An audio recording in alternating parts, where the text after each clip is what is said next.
video, we wanted to show you something cool a lot of you guys were asking for, and that's challenge mode. The highest difficulty setting designed for the most demanding snipers out there. To show you what you can expect from challenge mode, we're gonna play one of the many side missions available in Sniper Ghost Warrior 3. The side missions are divided into several exciting storylines, all related to the Rotki Lions, a resistance movement fighting for their homeland. In this one, we've received intel from one of their agents about an old military base with active payloads, located in underground silos. The Separatists are planning on launching them at strategic locations to cut off the region from outside help, and we have to stop them.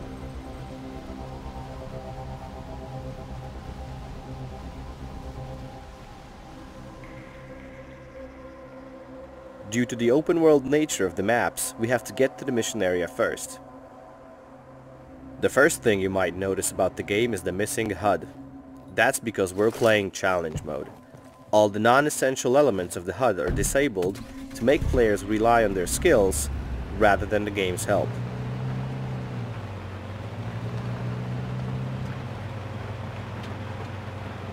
The game settings will let you customize which HUD elements will be visible in the game.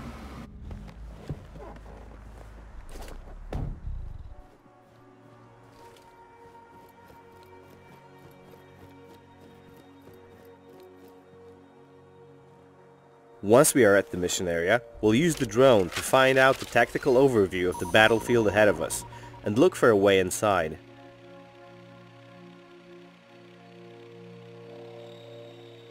One of the most important aspects of planning our strategy will be enemy positions. But we're playing challenge mode, so it's not going to be that easy. The drone will tag our enemies, but when we call it back, the tags will disappear, so we'll have to remember their positions. When we know where the enemies are posted, we can secure our way inside with the sniper rifle. We can use the bipod to stabilize the weapon in prone position and have larger aiming angles. Before pulling the trigger, we'll adjust our instruments to line up a perfect shot. We zoom in on the enemy and check the distance. We'll set the scope elevation accordingly to compensate for bullet drop, use breath control, and take the shot. The red wind bar will tell us how far the bullet will be pulled to the side. We have to aim for the head because the armored enemies in challenge mode can withstand a chest shot. We can switch to armor-piercing bullets to make sure we do some extra damage. But we can only carry a limited amount, so we'll have to make each shot count.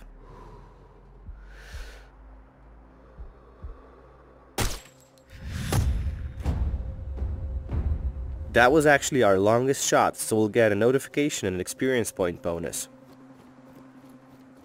Once we've sufficiently weakened the enemy defenses, we can start making our way towards the outpost. This one is fairly far away, so we'll jump in the car.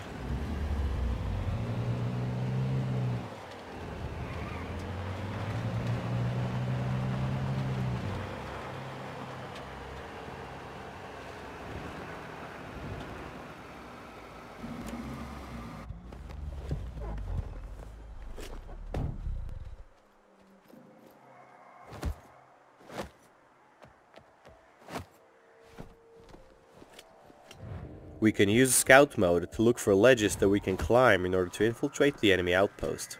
It's good to look around because there's always more than one way in, and it often involves using extreme navigation on some hard to reach places.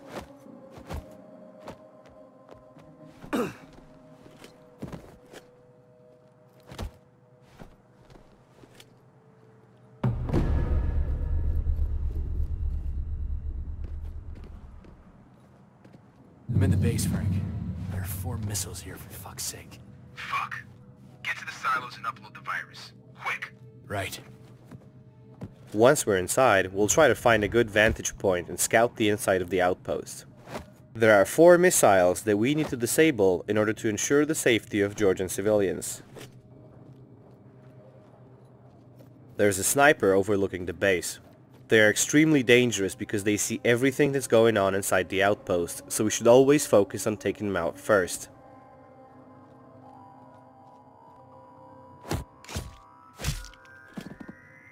We need a tactical update, so we'll use the drone to scout the inside of the base.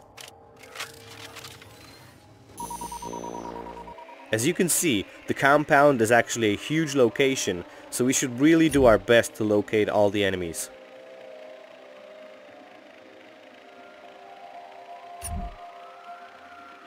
Once we're confident that we can remember their positions, we can either neutralize them or sneak past them.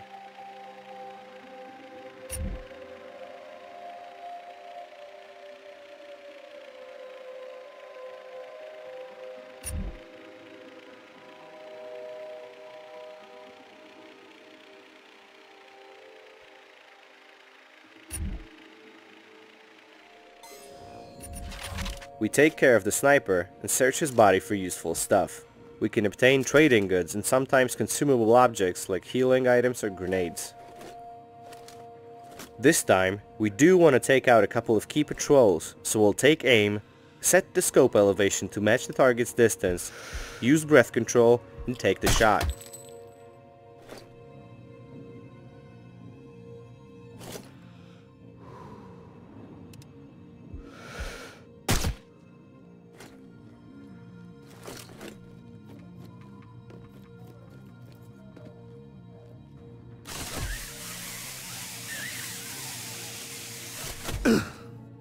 We'll want to hide the body of the last target because it's fairly close to the patrol paths of other enemies, and we certainly don't want to raise an alarm.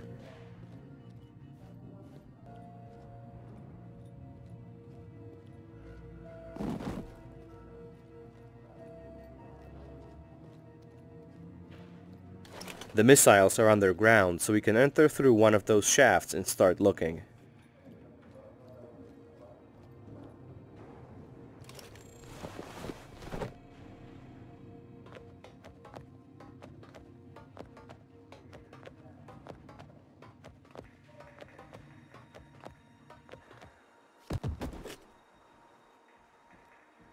We've entered the silos right next to one of the missiles, so we can upload a virus that will render the first one unusable.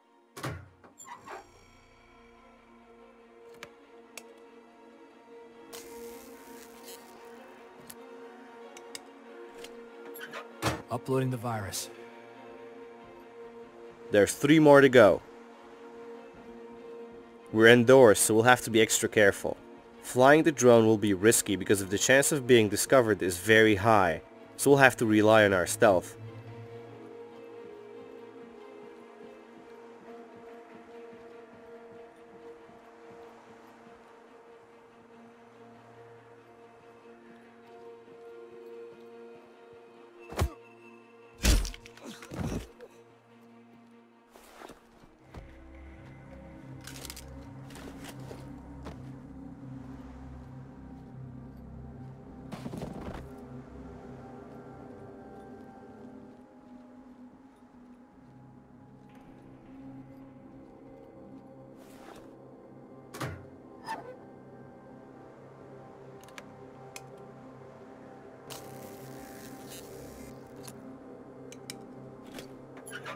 The virus is coming to the second missile. We're halfway there. 2 more missiles to go.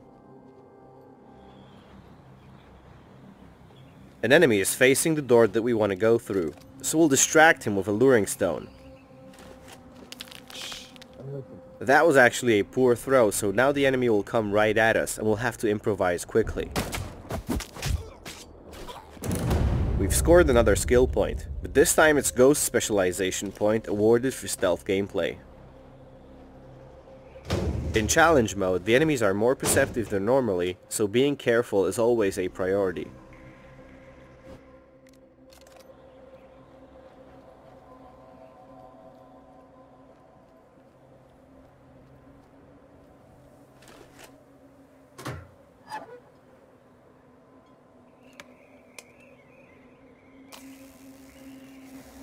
Working on the third one.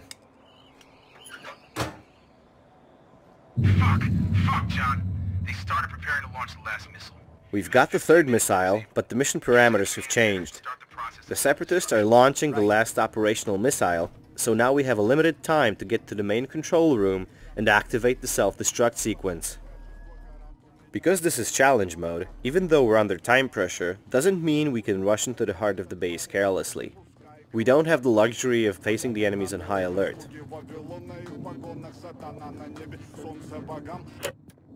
We can use the radios to lure enemies into traps.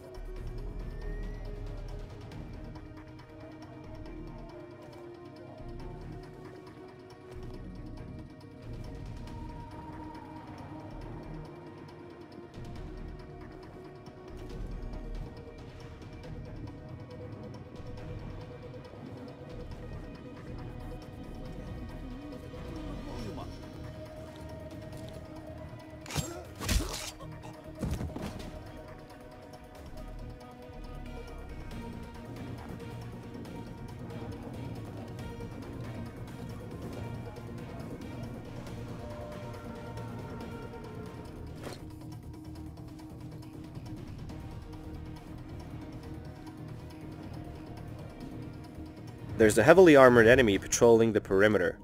Taking them out silently is very hard to do because we can't perform melee kills on them due to their armor padding. So only a shot to the back of the head would do the trick. For now, we'll use a gadget to help us out. Since we can't tag our enemies, we'll use a warning device that will alert us of nearby enemies. There's another guard inside, so we'll use the fuse box to lure him out and set down an ambush.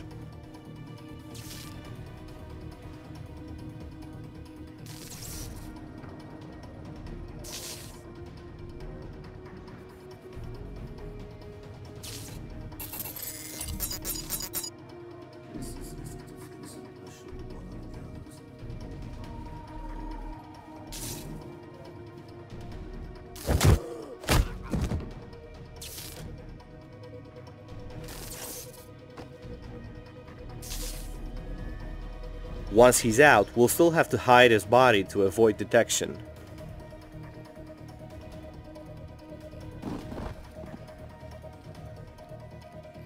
The main control room is only an elevator ride away. We're getting close to completing this mission.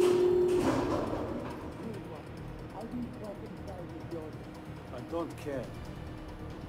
Kick his mother in the jaw. There's two guys in the doorway. It would be extremely risky to try and rush them, so we'll use a flashbang grenade to daze them.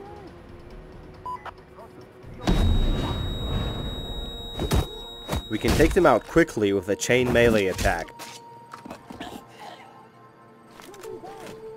Reporting casualty.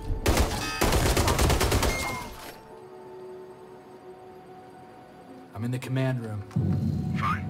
Find the main computer and start the process of self-destruction. Hurry up. Once we're in the clear, we activate the self-destruct sequence and hope that'll do the trick.